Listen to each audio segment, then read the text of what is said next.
Viewers, দেখতে পাচ্ছেন আমি আছি এখন রূপগঞ্জে আমার শ্বশুর বাড়িতে। শ্বশুর বাড়ির পিছনে নদীর পার দেখতে পাচ্ছেন একটা সুন্দর লাউ বাগান। আর এই যে গাছটা দেখতে পাচ্ছেন, এই ফলগুলির নাম হলো চুকুর ফল। আসলে আমাদের অঞ্চল আমরা চুকুর ফল বলি, আপনাদের যার যারা আঞ্চলিক ভাষা এটাকে কি বলেন জানি না।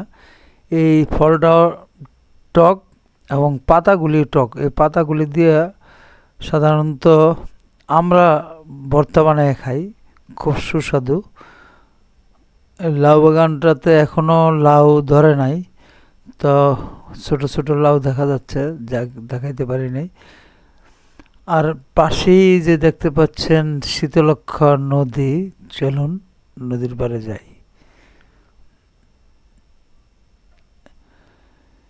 নদীর পাড়ে এসে পড়েছি। এখানে দেখতে পাচ্ছেন নদীটা, এখন জানুয়ারি মাস, শীতকাল। আজকে সারাদিনই কুয়াশা ছিল, এখনও কুয়াশা, আজকে রৌদ্র ওঠে নাই, এখন বিকাল হয়ে গেছে। তো আসলে অসাধারণ সুন্দর দৃশ্য। আমি যতবারই আমার শ্বশুর বাড়িতে আসি এই নদীর পার এসে একটু সময় দাঁড়াই।